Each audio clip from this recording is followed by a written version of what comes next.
Bíblia aberta em Atos dos Apóstolos, capítulo 18. Deixe sua Bíblia aberta, então, em Atos dos Apóstolos, capítulo 18. E nós vamos ler alguns versos para compreensão. Verso 1, 2, 3. E depois nós vamos para Romanos. E depois disto, partiu Paulo de Atenas e chegou a Corinto.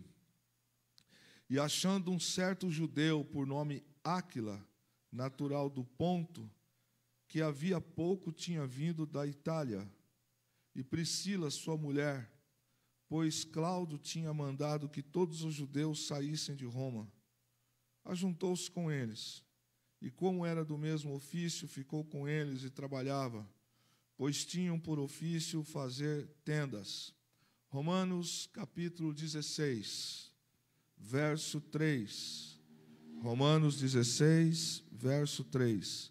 Saudai a Priscila e a Áquila, meus cooperadores em Cristo Jesus, os quais pela minha vida expuseram as suas cabeças, o que não só eu lhes agradeço, mas também todas as igrejas dos gentios. Saudai também, versículo 5, saudai também a igreja que está em sua casa. Saudai Epêneto, meu amado, que é as primícias da Acaia, em Cristo. Versículo 14. Saudai Ansícrito, a Flegonte, a Hermes, a Pátrobas, a Emas e aos irmãos que estão com eles. Amém? Desde que Paulo conheceu Priscila e Áquila, esse casal apoiou Paulo, esse casal socorreu a Paulo. Nós conhecemos um pouco da biografia de Paulo, e Paulo vem de uma família de construtores de tenda, mas por causa da conversão ao Evangelho em Cristo, ele foi exposto. E exposto foi de tal forma que ele trouxe um certo incômodo para a família. Paulo, que vem de uma cultura de ortodoxia forte do judaísmo, ele está vivendo agora aquilo que lá atrás ele batia, que ele levava algumas pessoas também para a condenação. Mas Paulo está mudado, o Evangelho mudou Paulo. O Senhor Jesus, quando encontra-se com Paulo na estrada de Damasco, e há um provérbio que se diz no Oriente, principalmente daqueles que são cristãos, que todo aquele que passa por Damasco tem a sua vida mudada. Esse é um provérbio que diz, referindo-se a Paulo, que na estrada de Damasco, ele tem um encontro com Jesus. Ou Damasco te muda, ou você não é transformado. A estrada, diz o provérbio.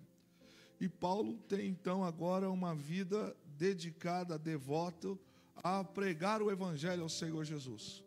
Observe que Paulo não tem apoio do governo, que Paulo não tem apoio nem mesmo do Sinédrio. Aliás, Paulo é perseguido pelo Sinédrio. Paulo, ele tem uma apatia dos cristãos de Jerusalém, porque olham para Paulo e veem em Paulo um camarada mais ou menos, será que é crente mesmo? Será que está convertido? E passado um tempo, Barnabé, depois da conversão de Paulo, pega pelas mãos e o leva até Jerusalém, e Barnabé fala com Pedro, que é o líder da igreja, o líder dos apóstolos, e testemunha da conversão de Paulo. E Paulo parte para evangelizar as regiões, não é simplesmente porque ele quis, no primeiro instante, porque em Jerusalém as coisas também estavam um pouco apertadas, no sentido de que havia uma desconfiança, havia uma pressão, e num primeiro instante, Paulo não era então visto com bons olhos, mas isso não trava Paulo. Paulo sofreu muitas perseguições, mas muitas perseguições. Paulo, ele quando escreve a segunda carta aos Coríntios, por influência de Tito, de Timóteo, de Priscila, de Áquila, ele expõe nos 2 últimos capítulos, segunda carta, ele expõe qual é o seu ministério, o que tem sido o seu ministério. Apesar de Paulo ser uma pessoa que muitos têm como sendo uma pessoa sisuda, Paulo era não dado a discussões no sentido de briga, ele era dado a pregar o evangelho, era amoroso no sentido de confrontar em cima da sã doutrina, mas nunca em questões pessoais. Mas o semblante de Paulo era o semblante de alguém convicto, de alguém firme, e muitos até trazem sobre a biografia de Paulo como se ele fosse uma pessoa rude, mas ele não é. Ele é uma pessoa a tal ponto amorosa que Paulo fazia pelos outros coisas fantásticas, a ponto de se tornar um missionário que ele se tornou. E Paulo vai pregar o evangelho, anunciar o evangelho aonde ninguém vai. Só que Paulo está fazendo isso com assassinos de Jerusalém que estão lhe perseguindo. O Sinédrio contratou assassinos profissionais, mercenários, que estão buscando a cabeça de Paulo, porque Paulo, que antes para eles era um aliado, agora Paulo é um traidor, porque Paulo agora está falando do Nazareno, daquele que durante muito tempo chamava da seita do caminho. Paulo agora se tornou oposto ao Sinédrio, e o Sinédrio não se dá por convencido e aceita isso. Para quem já matou Jesus, matar Paulo não quer dizer nada. É a coisa que a gente vê da religião, que nos veste de um jeito, mas se ela não mudar por dentro, por fora, não vai resolver nada. O evangelho precisa nos mudar por dentro, o que pregamos aqui ontem, quando o Senhor Jesus fala com Pedro e diz pela terceira vez, dando ênfase, dizendo, você me ama? Jesus queria ouvir de Pedro o amor que fosse um amor de comprometimento. Paulo foi transformado com um amor de comprometimento, de maneira que quando ele escreve a segunda carta aos Coríntios, ele destaca com muita dificuldade de emoções, a dizer que ele trazia em seu corpo a marca do apostolado, porque Paulo estava trazendo em seu coração um cisma em cima da igreja de Corinto, porque a primeira carta de Paulo a Corinto, ele sentou o rei, irmão, e sentou que muitos talvez não entenderiam, não. Uma das coisas que Paulo encontra na igreja de Corinto, que ele prega na igreja de Corinto, não na igreja, ele funda o evangelho e ele deixa uma igreja estabelecida. Paulo tem notícias na sua primeira carta, quando ele manda, que a tolerância com o pecado dentro da igreja chegou de tal forma que ele diz assim, é ouvido que entre vós há que se permita quem possua a mulher do seu pai. E de fato isso acontecia. Dentro da igreja de Corinto havia um rapaz que era membro da igreja de Corinto, que coabitava com a mulher do seu pai. Ou seja, pela Bíblia, não é lícito. Este homem, ele passou a ter uma vida conjugal com aquela que foi a esposa do pai. Não está muito distante de um escândalo que estourou esse tempo atrás aqui no Brasil, de um filho aqui que se separa e trai a esposa com uma mulher, uma coisa terrível, a esposa do pai dele, pastor da igreja, umas coisas desse nível sujo aí. Paulo está dizendo de quem ele é, e ele então diz que ele traz nas costas as marcas da chibata. Pela lei judaica, não podia passar de 39 chibatadas. Para eles não se excederem, eles dão 38 chicotadas em Paulo. Só para dizer que eles não excederam. Mas não é cintinha, não é varadinha, é coisa séria. Paulo traz na sua segunda carta ao Corinto o relato das igrejas cujas quais ele tem andado. Por que Paulo está dizendo isso? Porque quando Tito vai voltar para Corinto, ele quer saber se a igreja de Corinto vai lhe receber. E Tito, que já tinha voltado depois que a carta chegou lá, ficou um tempo lá, Tito volta e diz para Paulo que a igreja não só o ama, que deseja Paulo lá.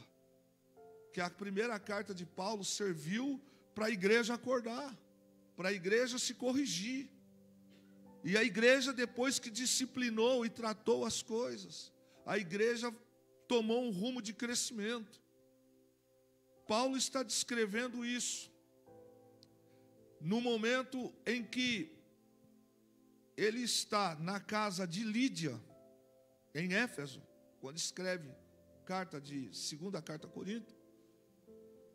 Quando está naquela casa, Áquila, Priscila, Lídia, Lucas, Tito, Timóteo, estavam para chegar alguns da Galácia, melhor dizendo, não vieram do espaço, da Galácia, que ele havia evangelizado lá.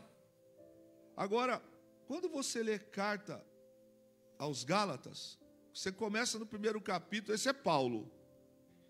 Ele fala, que conversa que é essa que eu escuto entre vós, de vós? Que conversa é essa? Agora, olha que coisa interessante. A gente nota que há um discurso no verso 14 de encerramento. Como é que se dá a carta aos Romanos? Quando a carta para Corinto é despachada, através do seu portador, que é Tito, um homem chamado Gaio, um cristão, que também que é de Roma, chama Paulo, segura Paulo, quando ele vai até o porto, acompanhar Priscila e Áquila, e ele diz, escreva-nos uma carta para os crentes de Roma, porque em Roma as coisas estão de mal a pior em relação ao momento político. Depois do incêndio, depois de tantas coisas, o imperador Cláudio manda por decreto que os judeus saiam de Roma e só os que não são judeus vão ficar ali. Em essência, os cristãos são os mais perseguidos. Perdem as suas posses, são expostos, etc.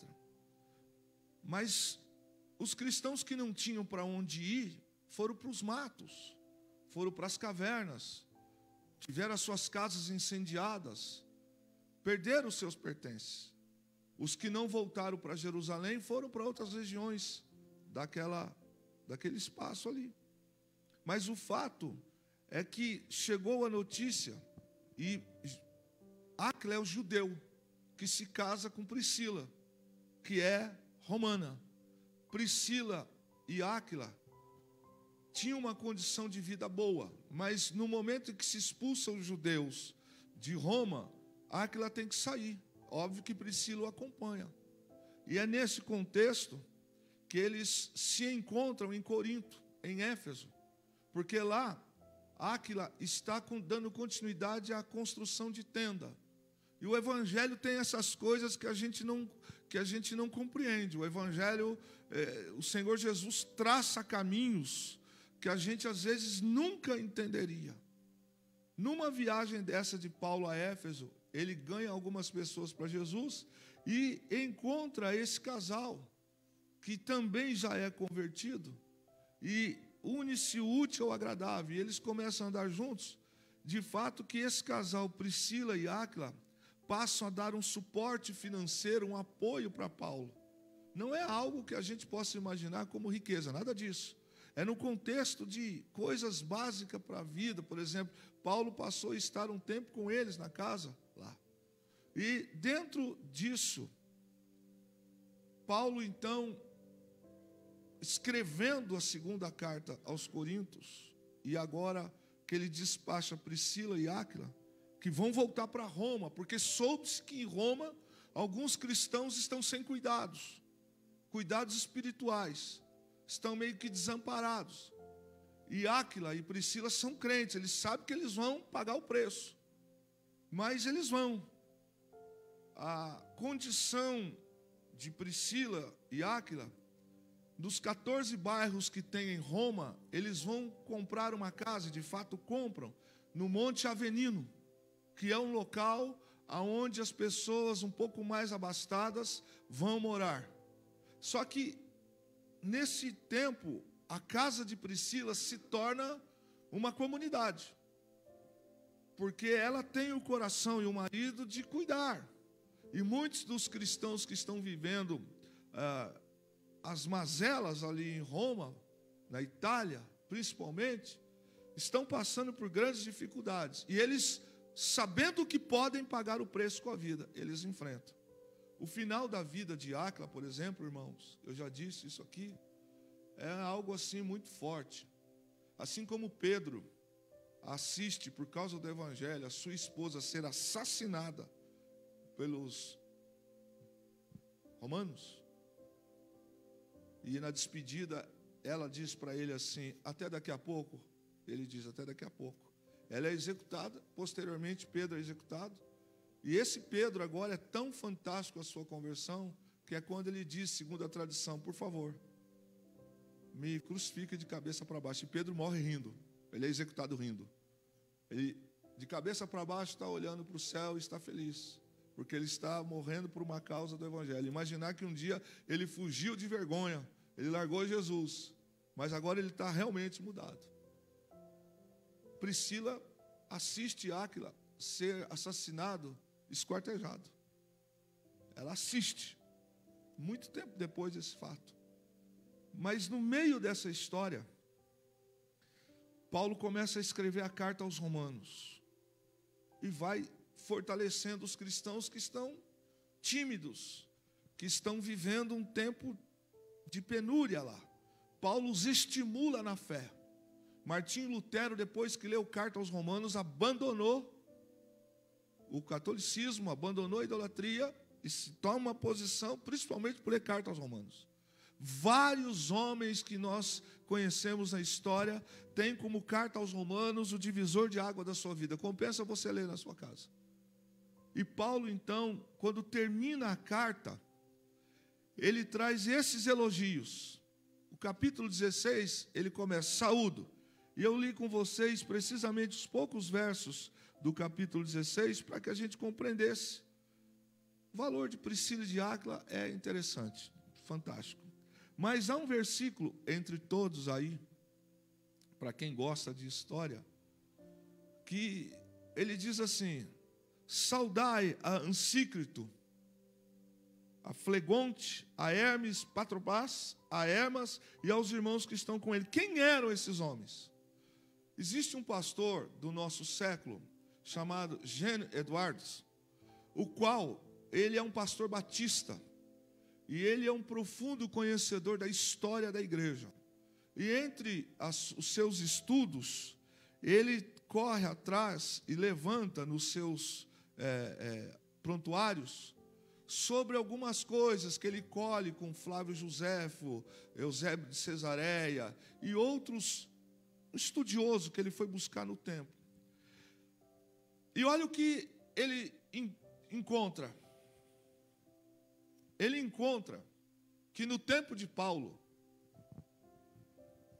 no tempo que está escrevendo essa carta aos Romanos, no tempo que eles estavam na casa de Lídia, ele diz assim para Lídia: prepara, porque está vindo 40 rapazes. E esses 40 são frutos do evangelho de Paulo aos Gálatas. Paulo prega o evangelho numa terra de pagãos. E ele converte quem? Os donos dos escravos. O evangelho muda a gente, sim ou não? Na teoria, sim. Agora, na prática, talvez nem sempre. Aí já não é problema do evangelho.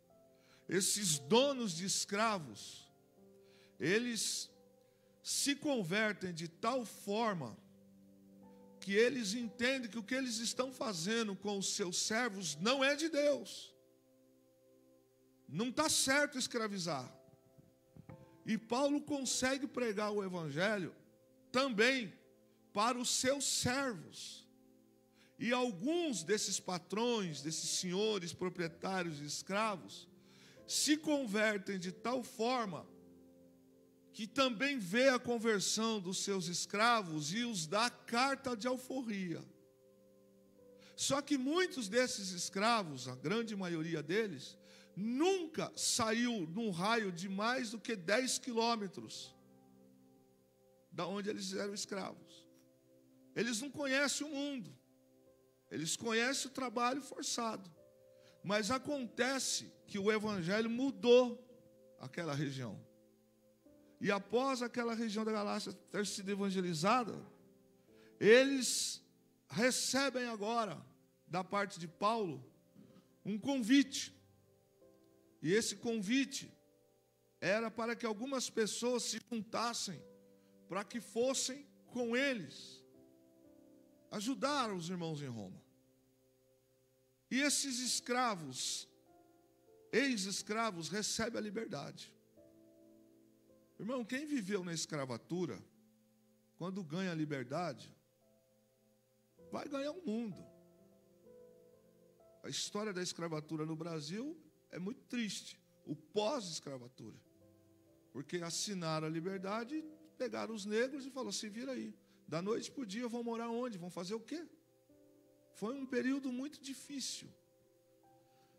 O fato é que, quando o evangelho entrou naquela região, alguns dos ex-escravos não foram viver as suas vidas.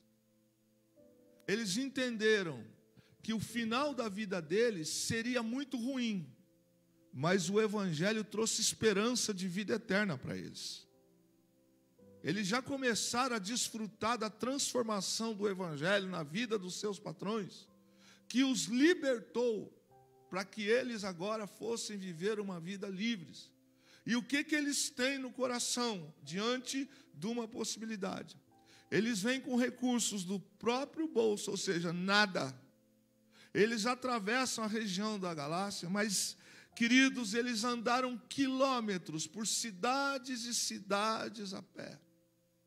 Eles têm como propósito chegar na região de Éfeso, aonde Paulo está.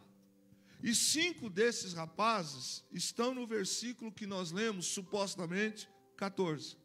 Os nomes deles estão aí. São ex-escravos. E eles, no sair da casa dos seus ex-patrões, eles são afrontados pelos soldados de Roma que dominavam o mundo.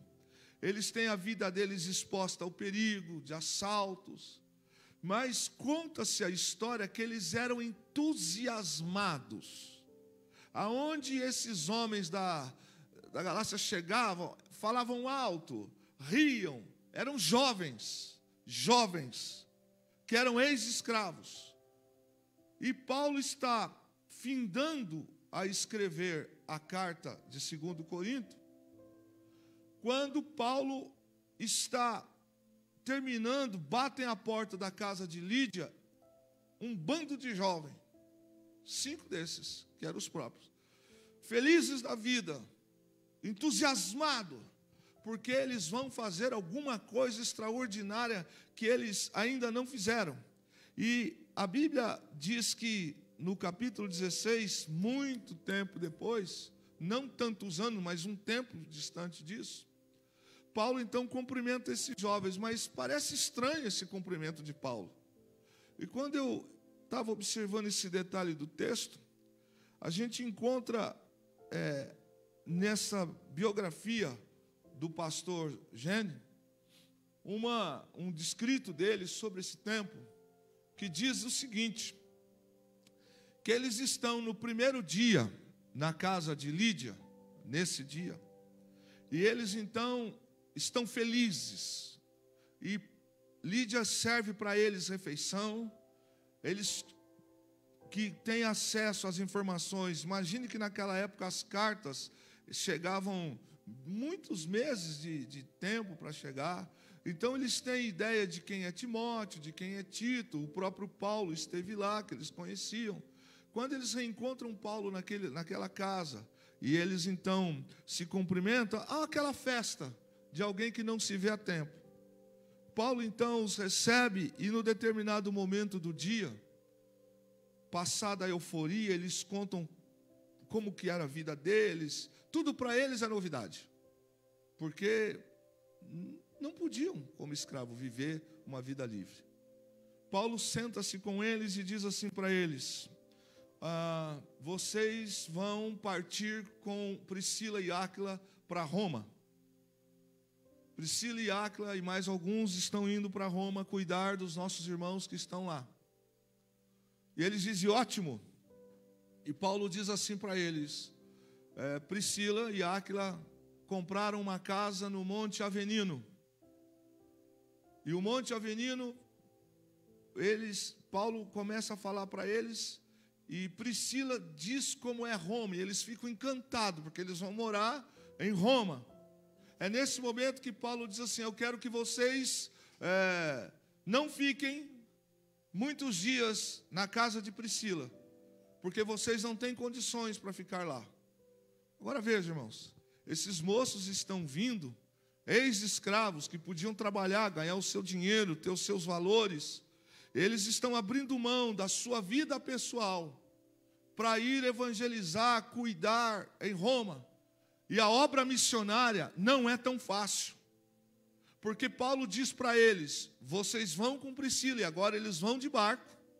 Quando chegarem em um determinado porto, eles vão ter que diligenciar 600 quilômetros até chegar lá.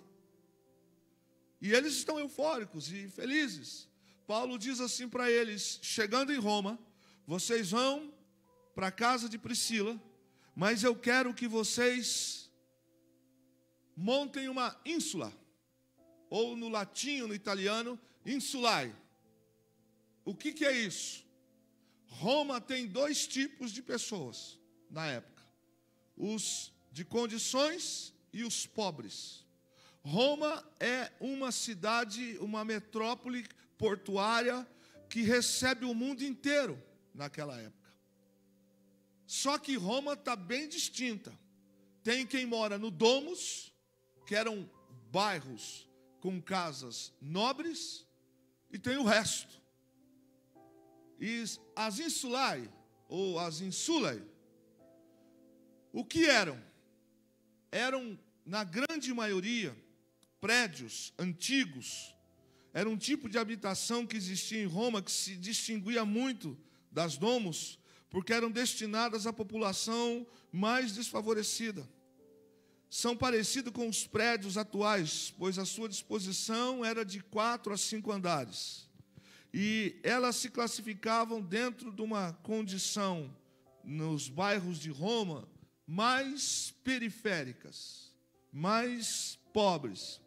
E essas insulae estavam destinadas a serem aluguéis tão pequenos, que muitos deles só eram alugados para guardar comida e objetos pessoais.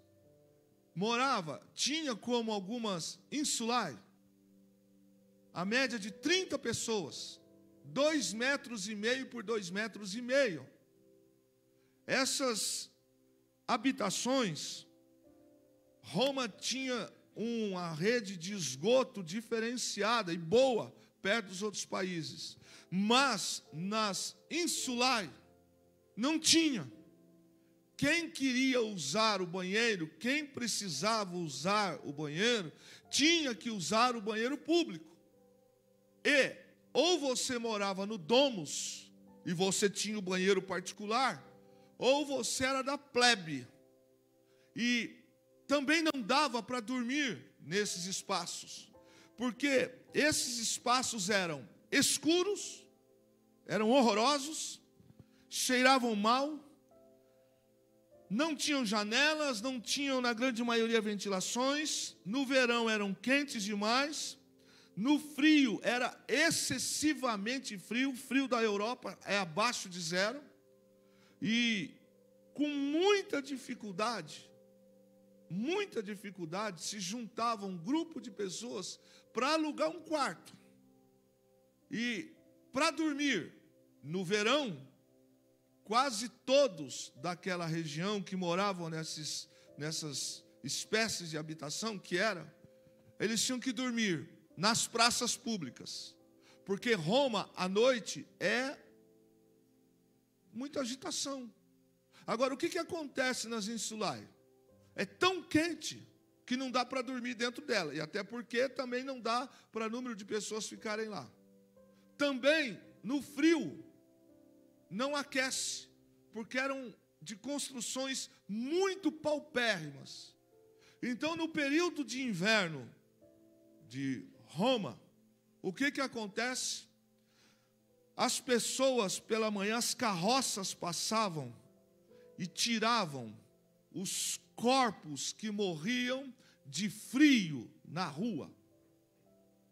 Era esse o quadro que se dava em Roma. Ou você tinha dinheiro e ia morar no Domus, ou você ia morar nas insulae. Banheiro, para quem vai morar nessas habitações, tem que usar o público. À noite, para dormir, dorme na praça. Quem alugava no primeiro andar ou no último andar, tinha o favor, porque ainda no último andar dormia no telhado. E no primeiro andar tinha a facilidade de ter um pouco mais de ventilação. Roma tem 14 bairros e o Trattavere é o pior dos bairros de Roma. E quando Paulo está conversando com essas pessoas, esses moços que estão lá, Paulo está dizendo para eles que eles vão para lá com uma missão. A missão de prepararem momento para receber os novos crentes que vão vir de outras regiões. Então, por isso Paulo diz para eles: vocês não se animem em ficar no Monte Avenino, porque vocês vão ter que comprar, vão ter que alugar no Trastavere e montar uma insila ou uma insulae. E depois que eles sabem onde é o Monte Avenino e o que eles vão fazer, o que você espera que eles tivessem dito? Poxa, eu vivi uma vida inteira de escravo, recebo a minha liberdade, e eu tenho agora como missão morar num lugar desse. O salário que se ganhava durante o dia de serviço em Roma era o mesmo que comparado com um dia de serviço de um escravo. Isso era o homem livre, que não era escravo. Para pagar uma insulae, precisava se juntar 4 ou 5, para no final do mês pagar um espaço desse, que moravam pessoas simples, pessoas desprovidas de recursos, pessoas que não tinham outra forma de habitar a não ser daquele jeito. E que nas noites os portões de Roma eram abertos para que os cordeiros e também os gados atravessassem as ruas de Roma para durante o dia o seu comércio. Agora, irmão, como é que dorme nisso? Como é que mora numa condição dessa? Paulo está dizendo para eles na sala de Lídia. E aí Paulo finda com eles dizendo o seguinte: eu preciso que vocês montem uma koinonia. E eles também não sabem o que é koinonia. E Priscila toma a frente e explica para eles o que é koinonia. E ela diz para eles o seguinte: que são pessoas que não têm absolutamente nenhum interesse comum, que podem ser de diferentes ramos de negócio, de tribos e raças, e que a sobrevivência é o único propósito para se agruparem. E já tem koinonia em Roma. A koinonia era de agremiações que se juntavam por interesses de comércio ou por interesses de filosofias e pensamentos. Paulo estabelece para eles que montem uma koinonia. Eles estão indo para lá, para morar nas insulae, para montar uma coinonia, para que quando chegasse os novos 40 irmãos libertos da Galácia, e que os outros que fossem se convertendo, também ali da região, eles estivessem indo na frente para cuidar desse povo. Então eles iam trabalhar durante o dia, ex-escravos. E em Roma se trabalha 7 dias por semana, 365 dias do ano. E eles, quando descreveram para ele o que era o Monte Avenino, onde Priscila ia morar, e exatamente aonde eles deveriam de morar, para que do outro lado a casa de Priscila estaria também sendo ocupada por outras pessoas. Sabe o que esses moços disseram? Eles vibraram com a chance de ir para Roma, e mesmo morando nas insulares, mesmo nas noites, eles tendo que repousar nas praças, nas ruas públicas, mesmo tendo que usar o banheiro público para suas necessidades, mesmo tendo como um local fixo, chamado residência, vamos falar assim, mas não passa de 2,5 por 2,5, 5 deles, que Paulo menciona no verso 14 de Romanos 16, no final do mês, os 5 trabalhando 30 dias do mês, eles conseguiriam pagar o aluguel de uma insular e comer. E sabe o que eles dizem? Eles fazem festa e aplaudem, porque eles vão felizes da vida, 5 jovens, que poderiam fazer das suas vidas outras coisas, mas eles foram escravos. E quem conhece a escravidão, quando é liberto, glorifica. Quando a gente não é livre e recebe liberdade, a liberdade passa a ter sentido. Porque você não sabe o que é liberdade enquanto você não a tem. Você sabe o que é escravidão. Eles foram tocados de tal forma que, mesmo diante da realidade que eles estão indo para Roma para viverem nessa vida, segundo, o que eles vão fazer nas insulares? Eles estão indo como missionários. Eles vão aproveitar as praças que as pessoas dormem à noite, se deitam, para falar do Cristo, de Jesus. Eles vão aproveitar durante o dia os seus trabalhos pesados para falar de Jesus. Quando eles estiverem subindo dentro das insulares, que eles vão entrar, pegar alguma roupinha, porque não pense que é o nosso guarda-roupa de hoje. Não pense que eles tinham, como a gente tem hoje, calças, sapatos. Não, era menos que o básico do básico. Lembrando, eles eram ex-escravos. E eles se sujeitam? Não, eles aceitam com alegria. Porque o Evangelho nos transforma. O Evangelho muda a nossa mente. A vida desses 5 homens, do verso 14, incendeia o Evangelho em Roma. Por mais que o imperador Cláudio estivesse descendo a chibata, pegando pesado com os judeus, eles que são da Galácia, eles estão livres para pregar o Evangelho e falam de Jesus. Eles fazem isso de tal forma, eles abrem mão da sua vida de tal forma, que para eles não faz nenhum tipo de sacrifício eles passarem para morar e habitar numa região nessas condições, porque afinal de contas eles eram escravos, e como escravos, qual é o recurso? Mas agora eles são livres, mas o Evangelho para eles não é para ficar neles, não é só para eles. O Evangelho para eles mudou a vida depois dessa vida para eles. Por isso que para eles morarem lá no monte não no Monte Avenino, morarem nas Insulae, no pior bairro de Roma.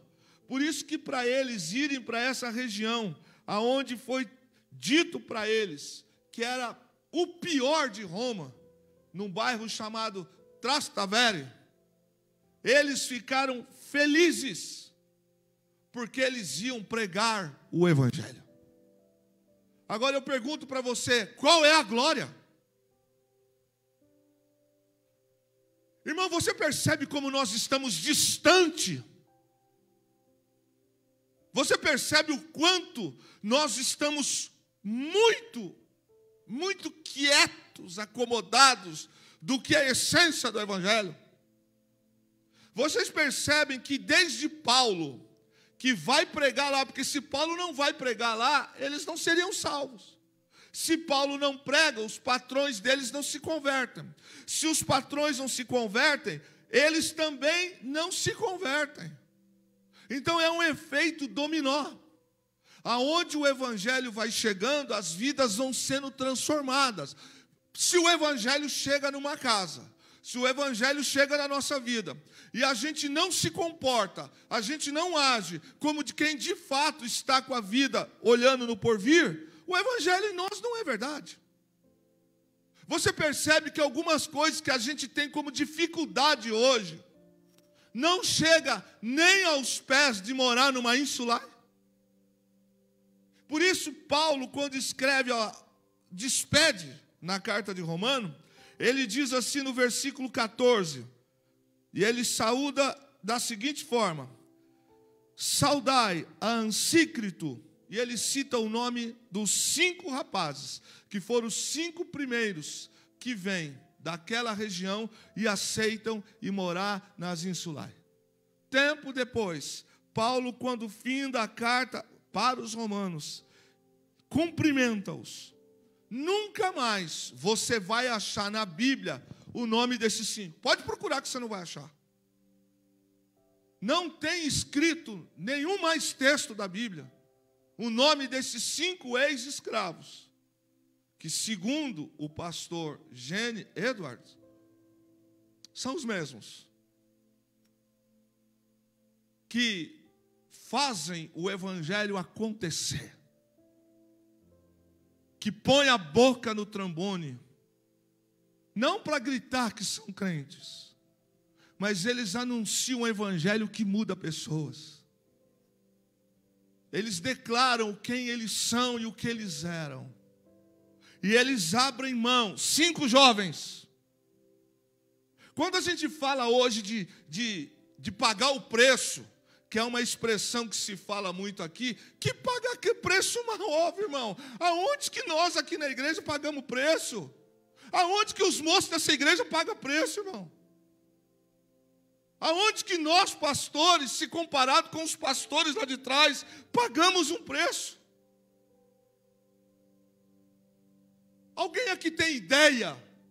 Quem foi o pastor, missionário, irmão, que um dia pregou para alguém que o Evangelho chegou na sua casa? Nós temos ideia como que a primeira igreja evangélica que chegou na cidade onde seus pais se converteram. Você tem ideia? Aqui em São José, a igreja mais antiga é a igreja cristã evangélica. Você sabe a história da igreja cristã evangélica, como ela foi instituída aqui em São José? Uma mulher dá o pontapé nisso. Você tem ideia de quanto nós estamos distante e não moramos em Insulae? Você tem ideia de quanto às vezes nós somos egoístas? Porque já vamos caminhar para o mês 6. E nós sabemos que vamos ter que prestar conta com Deus pelo aquilo que não fizemos, pelas almas que não ganhamos. Você percebe que esses moços, diz a história, que eles vão viver essa vida. E quando Paulo diz para eles que eles vão ter que morar, fundar uma Insulae, e vão ter que montar uma koinonia, e eles não sabem o que é koinonia, eles então, depois que escutam tudo isso que é falado para eles, E um deles levanta a mão e olha um para o outro e diz assim: que venha o Trastevere. E eles saem de Corinto, precisamente de Éfeso, para ir para aquela região, felizes da vida, vão ter esse estilo de vida. E eles vão, na forma mais autêntica, andar pelas ruas de Roma, trabalhar, se manter, morar nessas condições, se sujeitarem para poderem anunciar o Evangelho. Eu quis compartilhar com você sobre os moços do Trastevere, ou do Trastevere. Esses moços mudaram a região que eles estavam. Muitas das vezes, nós colocamos uma série de dificuldades para não sequer vir à igreja. Nós alegamos que não ganhamos algumas coisas, como se o evangelho fosse assim: você vem para Jesus, e são crentes velhos, vem para Jesus e ele vai te dar casa, vai te dar dinheiro. Não, o evangelho não é isso. O evangelho não é isso. O evangelho não é eu morar aqui no melhor, é ter o melhor. A Bíblia diz que o Senhor abençoa, que o Senhor cuida, mas o objetivo de aceitarmos a Cristo é vida eterna. É sair da linha de fogo da condenação, da perdição, para viver com Jesus, também na eternidade. A pergunta que eu faço para toda a congregação essa noite: e se esta palavra viesse para nós? Pega o teu filho, pega a tua casa e vá fundar lá não sei na onde uma insulai. Porque a gente canta aqui: te amo, Jesus, aleluia, etc. e tal. Mas na prática, quantos estão dispostos a ir para o Trastevere? Esses 5 moços foram. Esses 5 moços podiam ganhar a vida para eles.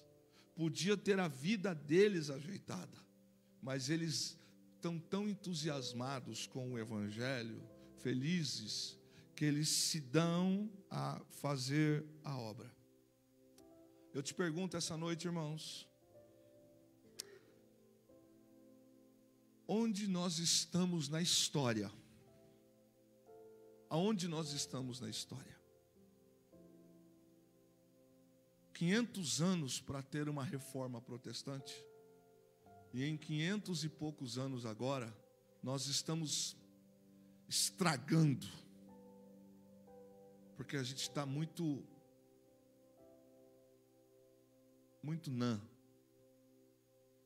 muito hoje não. Quantos se lembram do missionário Wesley que veio aqui na igreja? Quem se lembra, levante as mãos, uma quinta-feira. Quantos se lembram? O Wesley, a semana retrasada, foi na contramão. O Wesley tem esposa, o Wesley tem filhas, o Wesley foi na contramão. O Wesley está lá na Ucrânia, ajudando a reformar alguns lugares que já foram bombardeados, a reconstruir casas. Está com martelo. Irmãos, eu acompanho o Wesley. E eu vejo as coisas que o Wesley faz em alguns países. Eu falo: meu Deus do céu. Se Deus hoje nos falasse assim: vá para tal lugar e monte uma insulai, vai viver numa insulai, e você vai, sabe para onde? Você vai para o Trastevere, o pior dos bairros. Mas que você vai ficar lá, suas coisas vão ficar lá, você vai fazer isso. Pense comigo, irmãos, quais são as desculpas que nós damos hoje? Não vamos falar em congregar, porque isso aqui, sabe o que nós estamos muito afim? Nós estamos muito afim de sentar, recebermos uma boa palavra, no sentido de massagear, no sentido de possuir. Nenhum sacrifício, nenhum pagar preço. e eu quero tudo para mim. Primeiro eu, depois eu, terceiro eu. Primeiro, o meu gosto. Segundo, o meu querer. Terceiro, eu também. Mas o Evangelho, querido, a Bíblia diz que ele precisa ser pregado até o fim. Enquanto não pregar em todas as nações, todas as regiões, não chegará ao fim. Paulo termina a carta saudando essas pessoas e ele diz: saudai. Interessante. Vamos voltar no verso 14.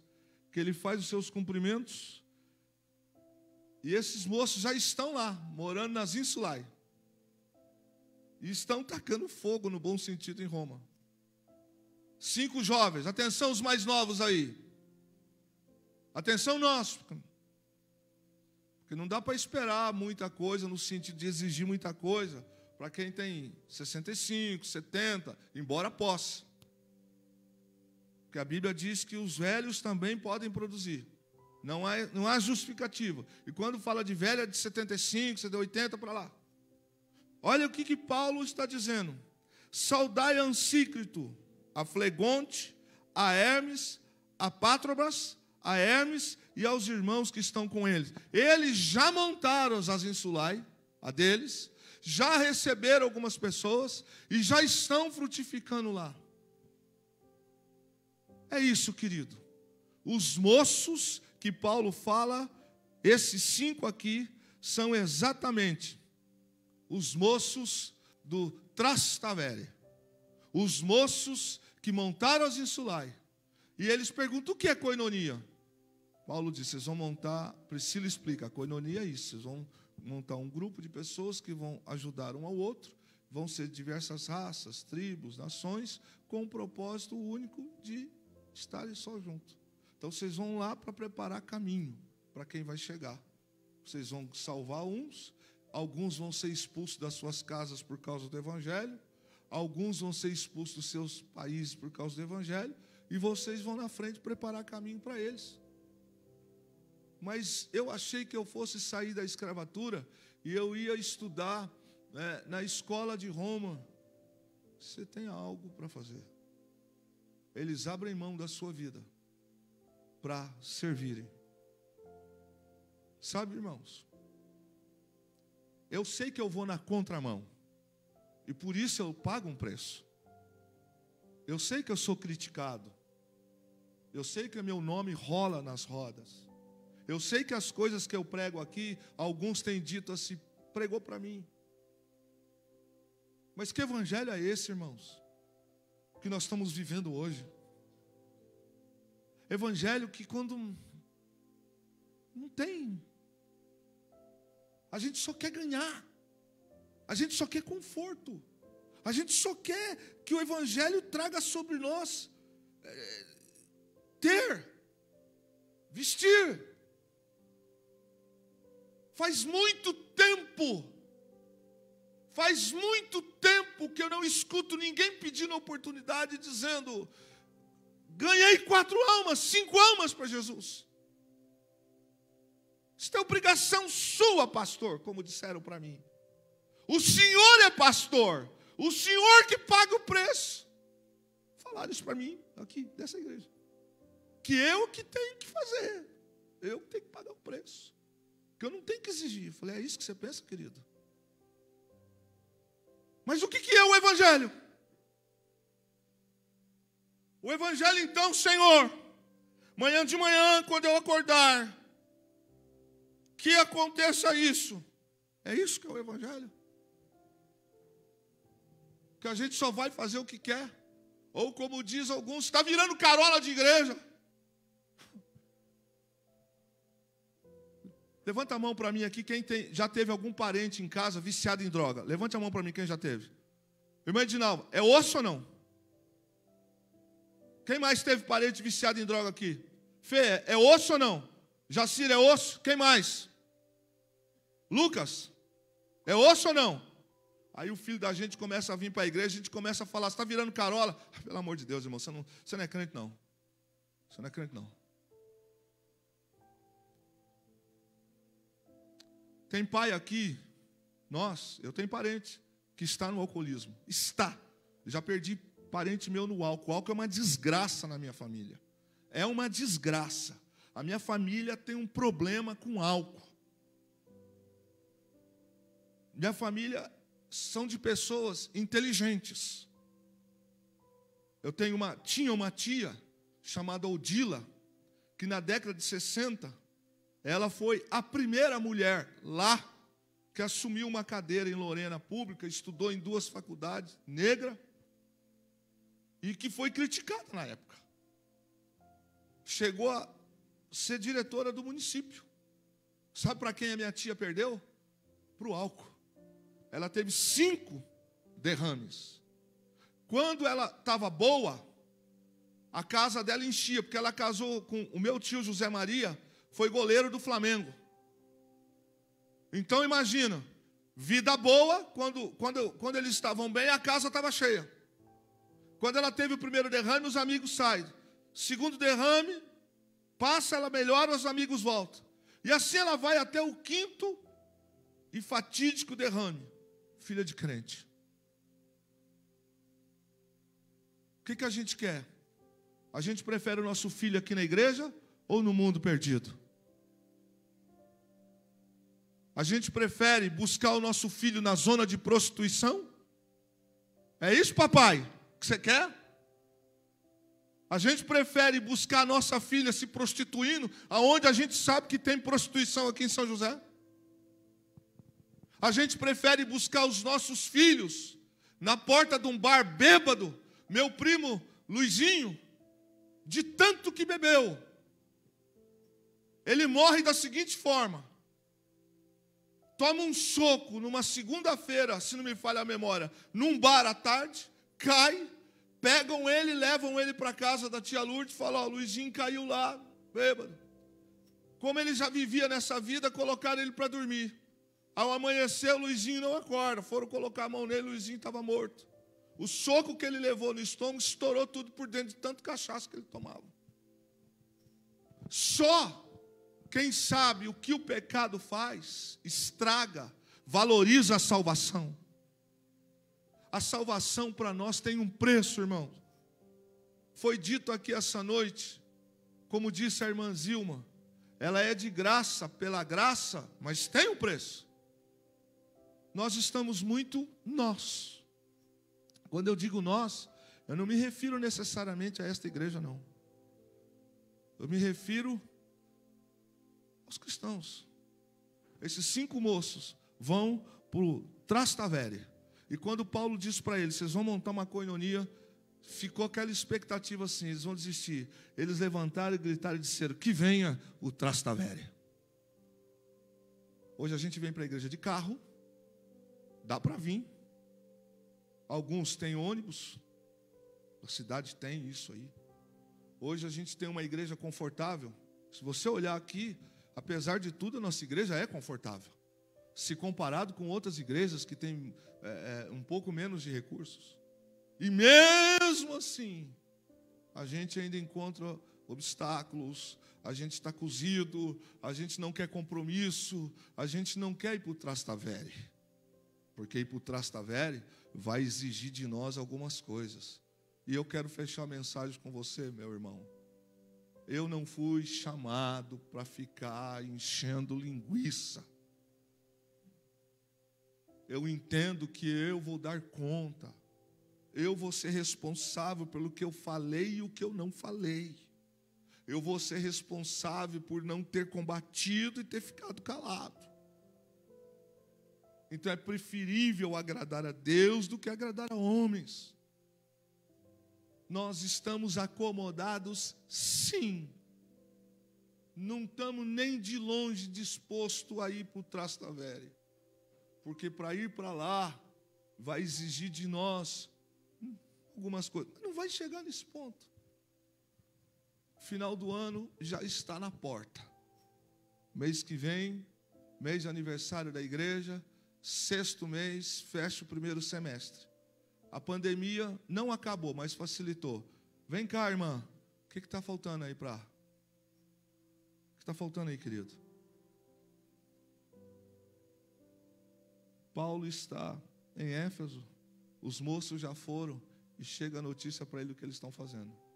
Sabe, irmãos, quando a gente reconhece salvação na nossa vida, quando uma esposa tem um marido convertido, às vezes eu não entendo muito isso aqui na igreja, porque ora, e acontece aí, enfim. Mas quem teve um marido a vida inteira no alcoolismo, desviado, brigando, você vinha na igreja, quando ele se converte, ele faz festa, glorifica. Os nossos filhos, os que têm filhos pequenos, ainda podem ser ensinados, puxados pelas mãos e conduzidos, mostrar o caminho. Mostrar, não significa que eles vão mostrar o caminho. Antes que chegue o dia que a gente tenha que dizer, se arrepender e lamentar e dizer, meu Deus, o que eu não fiz? O que eu deixei de fazer? Hoje nós não temos que morar num lugar desse, não temos que pagar um preço como esse. É muito pouco por causa do Evangelho. Mas o pouco que precisa de nós ainda nos acomodamos. Nós não queremos muito, não. Como eu escuto, não quero compromisso. Nesse momento, não compromisso. Por quê? Nós não damos o mesmo valor para a nossa coinonia que damos para o nosso trabalho. Mas é daqui que sai a palavra. É aqui que o Senhor ordena a bênção. Nós não damos o mesmo valor por esta casa, pelo Evangelho, que damos valor por outras coisas. Quem é que diz que Deus não está notando? Quem é que diz que nós não vamos pagar um preço também? E essa coisa de ganhar quem para Jesus? Não é competição. A gente fala muito em construir, e deixa eu corrigir aqui, irmãos. A gente cresce, constrói, mas na medida também que se faz isso necessário. Você percebe que se não tem um despertar, não tem nada, para que algumas coisas? Se nós estamos dizendo, não, Trastevere não, me põe no Avenino. Eu, Kleber, quero ir para o Avenino, é lógico que eu quero. Se eu posso escolher morar na casa de Priscila, eu vou morar na Insulai. Não. Mas na Insulai tem quem precisa de Jesus. Percebe que Priscila está cuidando do pessoal do Domus. E está colhendo também alguns de fora. Enquanto que os outros estão fazendo. O Evangelho é isso, irmão. Se eu não faço, Deus vai levantar alguém para fazer. E pode ser que Deus, de repente, faça o seguinte: taca fogo aí para ver se ele anda. A história da igreja é essa. Jesus está voltando, Santa Igreja. A palavra do Senhor está se cumprindo, Santa Igreja. As bobagens estão aí, Santa Igreja. O mundão está aí. Terminamos hoje o assunto de Babilônia na classe dos adultos. Abra sua Bíblia, Apocalipse 19, por favor. Apocalipse capítulo 19. Versículo, se não me falha a memória, de número 7. Apocalipse, capítulo de número 19. Verso de número 7, para que nós possamos encerrar. Diz assim o texto. Deixa eu ver se eu não estou enganado. Sim. Regozijemo-nos e alegremo-nos e demos-lhe glória, porque as vindas são as bodas do Cordeiro, e já a sua esposa se aprontou. Sabe quem é a esposa aqui? É a noiva, é o Cordeiro, é a igreja. Está dizendo que é para nós cuidarmos das nossas vestes, porque o noivo já está chegando. O noivo já está na porta. Irmãos, o Evangelho não vai mudar. Paulo mesmo, escrevendo carta aos Gálatas, ele fala que se um anjo descer, e Pedro também fala, e anunciar algo diferente, tende para o anátema. Então, adultério vai continuar sendo adultério, roubar vai continuar sendo pecado, mentir vai continuar sendo pecado. Pecado é pecado, irmão. Pecado é pecado. Preguiça é pecado? É pecado, preguiça é. Apatia é pecado? Também é. E por isso nós vamos ter que prestar nossas contas com o Senhor. Mas que Deus esta noite nos traga ânimo. Não espere que Deus vai fazer assim, ó, Receba, o avivamento não é um culto de avivamento, não é campanha de avivamento, não é marcar aqui na agenda da igreja 7 dias de avivamento. Isso não é avivamento, isso são cultos. O avivamento começa individual. A igreja começa a orar mais, começa a jejuar mais, a coisa vai pegando, a gente vai trocando algumas coisas por temor, aí começa o avivamento. Dá uma olhada na história da Rua Azusa, que você vai ver como é que começou o avivamento. Dá uma olhada na história da igreja, quando a igreja, por exemplo, estava sendo afrontada em vários países, que alguns irmãos, mesmo com dificuldade, estavam orando, buscando, clamando, e um contagiou o outro, um queimou o outro, um foi tocando o outro, e aí foi tendo sinais, curas, maravilhas, as almas foram chegando. Querido, o avivamento não depende de mim, depende de nós. É nós, somos nós. Enquanto nós estivermos no Monte Avenino, nós corremos um risco também de não estar certo. Esses 5 rapazes, Paulo os cumprimenta e diz: saudai-os. Quem diria? Olha só, Paulo perseguido, e nesse tempo, Blastino está atrás de Paulo, os assassinos de Jerusalém estão atrás de Paulo, os crentes de Jerusalém, muitos deles estão contra Paulo, não vê Paulo com bons olhos. O Império Romano já não tem bons olhos com Paulo. Paulo já foi preso em Éfeso, Paulo já foi preso em outras regiões. Paulo vai em algumas das nações e prega, vai na Galácia, prega, ganha os patrões liberam, Paulo também prega para os escravos, alguns patrões pregam para os escravos aceitam Jesus, liberam eles, a transformação, e incendeia a região. Abra a tua boca e deixa Deus te usar. Abra a tua boca no ponto de ônibus, ponha dentro da tua bolsa alguns folhetinhos, começa a usar a tua boca para convidar as pessoas para ouvir um culto de oração, para um culto de ensino. Não se preocupe deixa que o Espírito Santo fará a obra. Fale do que Jesus tem feito na sua vida, que mudou a sua história, mudou sua família. Conte quem era a sua família, como vivia e o que Deus fez por você. Fala, Deus pode fazer na sua vida também. Mas não fale de coisas que, vá para a igreja que Deus vai te dar um carro. Não, isso não. Isso não existe. Isso aí é negócio. Deus pode dar se eu trabalhar, se eu for disciplinado, se eu for fiel. É um outro conceito. Agora, porque eu levanto minha mão, aceito Jesus, eu vou ganhar um avião? Não vai, querido. No máximo um aviãozinho de papel vai jogar. Nada mais que isso. Que o Senhor Deus nos incomode e nos desperte para que a gente possa fazer aquilo enquanto é dia. Amém? Ainda é dia. Diga para o teu irmão, ainda é dia.